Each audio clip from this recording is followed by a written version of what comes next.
Friends, smart education academy की आज की क्लास में आप सभी का स्वागत है। देखिए, हम लोग ट्रांसपोर्ट ज्योग्राफी को डिस्कस कर रहे हैं और आज की क्लास में हम लोग ग्रेविटी मॉडल को डिस्कस करेंगे। देखिए, जिन लोगों को क्लासेस के पीडीएफ चाहिए हैं उनके लिए डिस्क्रिप्शन बॉक्स में और खासकर कमेंट बॉक्स में एक लिंक होता है जिस पे क्लिक करके आप फॉर्म को फिल कर दीजिए और फिर आपको फ्री नोट्स व्हाट्सएप के ऊपर मिल जाएंगे। जैसे कि जो क्लास अभी मैं पढ़ा रहा हूँ इसके नोट्स भी आपको मिल जाएंगे, हिंदी में भी मिल जाएंगे और इंग्लिश में भी मिल जाएंगे, तो दोनों मीडियम के स्टूडेंट्स को प्रॉब्लम नहीं होगी। इसके साथ ही जो लोग पेड नोट्स खरीदना चाहते हैं उनके लिए भी डिस्क्रिप्शन बॉक्स में ही कमेंट बॉक्स में भी आपको एक लिंक मिल जाता है, उस लिंक पर क्लिक करके और फिर आप जो पेड नोट्स है उनको परचेज कर सकते हैं। अब आते हैं हम लोग ग्रेविटी मॉडल के ऊपर। देखिए, ग्रेविटी मॉडल का उद्देश्य क्या है? अवलोकन और विश्लेषण द्वारा प्रवाह में नियमितता खोजना। थोड़ा सा सिंप्लीफाई करता हूं।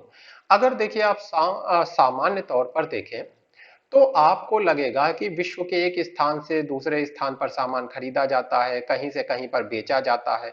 यानी आपको सामान्य तौर पर देखने से कोई पैटर्न नजर नहीं आएगा। पर अगर आप इसको ऑब्जर्व करें, पूरे विश्व में होने वाला जो प्रवाह है, प्रवाह से मतलब है व्यापार, सामान का एक जगह से दूसरी जगह आना जाना। तो अगर आप इसको ऑब्जर्व करें पूरे विश्व के मैप पर, इसके साथ ही इसको एनालाइज करें, तो फिर आपको एक निश्चित पैटर्न दिखने लगेगा।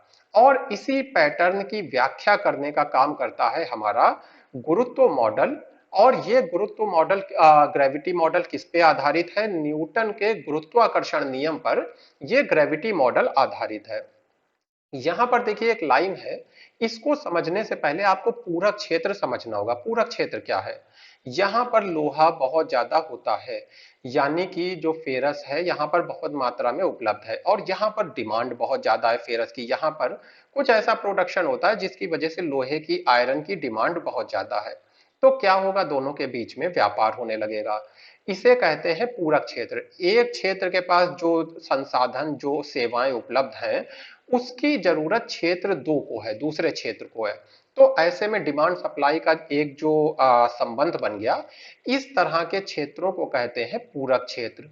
तो जो भी पूरक क्षेत्र है एक दूसरे को आकर्षित करेंगे। जाहिर सी बात है, आपको शिक्षा की जरूरत है, मैं शिक्षा आपको प्रोवाइड कर रहा हूं, तो हम दोनों के बीच में एक अट्रैक्शन होगा, यानी कि जो कह सकते हैं आप इंटरेक्शन, एक संवाद होगा। तो इसी तरह से यहाँ पर संसाधन उपलब्ध है और इसको संसाधन की जरूरत है, तो दोनों के बीच में क्या है? आकर्षण होगा। और ये मांग जितनी ज्यादा, यानी इसको जितनी तेजी से डिमांड है, इसको जितनी ज्यादा डिमांड है और इसके पास जितनी ज्यादा सप्लाई उपलब्ध है, उतना ही ज्यादा दोनों के बीच में आकर्षण होगा। एग्जाम्पल के लिए, जब एग्जाम आ रहे होते हैं तो आपको इस चैनल की सबसे ज्यादा जरूरत हो जाती है, क्योंकि आपके पास डिमांड बहुत ज्यादा है। तो ऐसे में जितना ज्यादा यहाँ पर नीड होगी और जितनी ज्यादा सप्लाई होगी उतना ज्यादा आकर्षण होगा। अब देखिए, जो प्रवाह है इसकी दिशा क्या होगी? यानी कि ये जो सामान है ये किस दिशा में जाएगा? जाहिर सी बात है, जिसके पास अधिक है, जिसके पास अधिशेष यानी सरप्लस है, उसकी तरफ से जाएगा कमी वाले क्षेत्र की ओर, यानी जहां पर कम है। तो इस दिशा में फ्लो यानी प्रवाह होने लगेगा।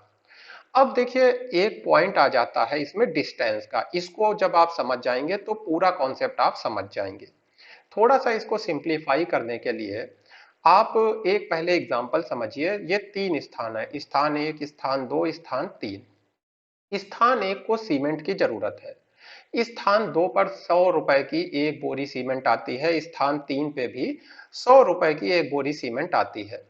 स्थान दो से जब एक बोरी सीमेंट भेजी जाती है तो 30 रुपए खर्च होते हैं और स्थान तीन से जब एक बोरी सीमेंट भेजी जाती है तो 20 रुपए ही खर्च होते हैं। ये कहां से सीमेंट खरीदेगा? जाहिर सी बात है, यहां से खरीदेगा। क्यों? क्योंकि यहां पर इसके 10 रुपए बच रहे हैं। यहां पर 30 लग जाते हैं परिवहन में, यहां पर 20 ही लग रहे हैं। तो ये तो हो गया एक सिंपल कॉन्सेप्ट। यहां पर देखिए क्या होगा। यहां पर मान लीजिए, सीमेंट की बोरी के ही एग्जांपल से समझ लेते हैं। 100 रुपए की एक बोरी यहां पर है और यहां पर जो है, मान लीजिए M2 स्थान के पास में एक दूसरा स्थान है जहां पर ये बोरी है 130 रुपए की। यानी M2 स्थान अगर यहाँ M1 से मंगाएगा तो 100 रुपए की है, M2 स्थान मान लीजिए चलिए M3 से मंगाएगा तो 130 रुपए की है। तो अभी आपको क्या दिख रहा है कि जाहिर सी बात है M1 से ही ये मंगाएगा। लेकिन मानिए कि ये जो बोरी की परिवहन लागत है किसी कारण से बढ़ती जाए, यानी पहले मान लीजिए ये परिवहन लागत 10 रुपए थी, पर किसी कारण से इसमें 30 रुपए की बढ़ोतरी हो जाए और ये हो जाए 40 रुपए।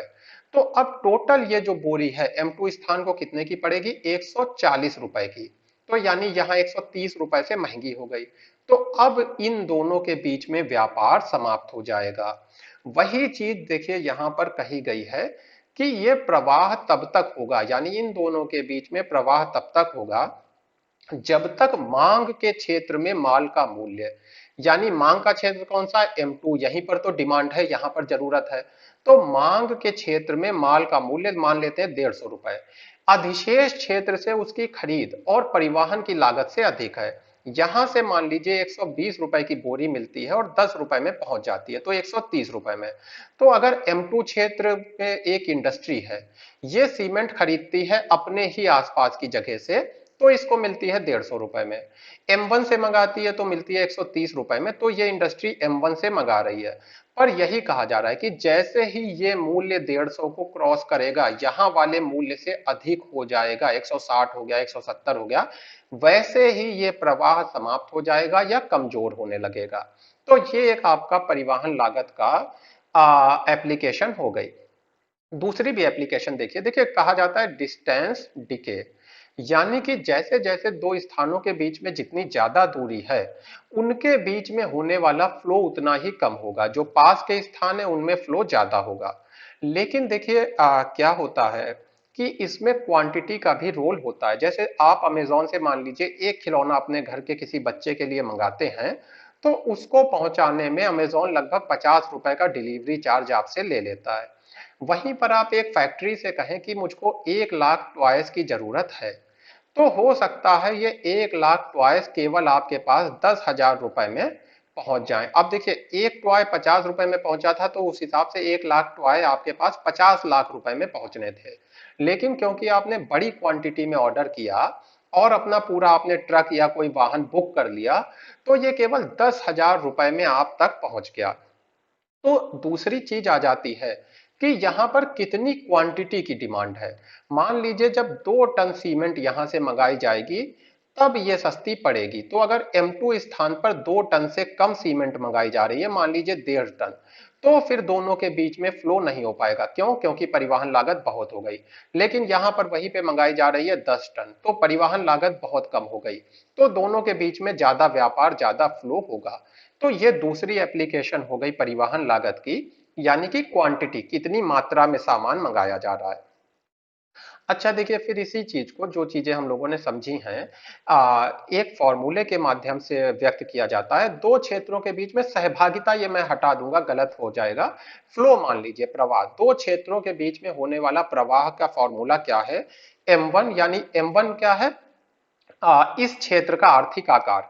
आप कह सकते हैं GDP कितनी है, या फिर यहाँ पर क्रय शक्ति कितनी है, M1 गुणे M2, M2 की GDP कितनी है, इकोनॉमिक कैपेसिटी कितनी है, इन दोनों का गुणा, और बटे में दोनों के बीच की आर्थिक दूरी। आर्थिक दूरी मतलब मंगाने में होने वाला खर्चा। केवल डिस्टेंस से मतलब नहीं है 10 किलोमीटर, 20 किलोमीटर, बल्कि इससे मतलब है कि दोनों के बीच में दोनों के बीच में जब व्यापार होता है, तो परिवहन का खर्चा कितना होता है। तो हो गई आर्थिक दूरी। तो M1 गुणे M2 बटे D अगर हम कर देते हैं, तो इससे हमको पता चल जाता है कि दोनों क्षेत्रों के बीच में होने वाला प्रवाह कितना होगा। इसी चीज का प्रेडिक्शन आपका ग्रेविटी मॉडल करता है।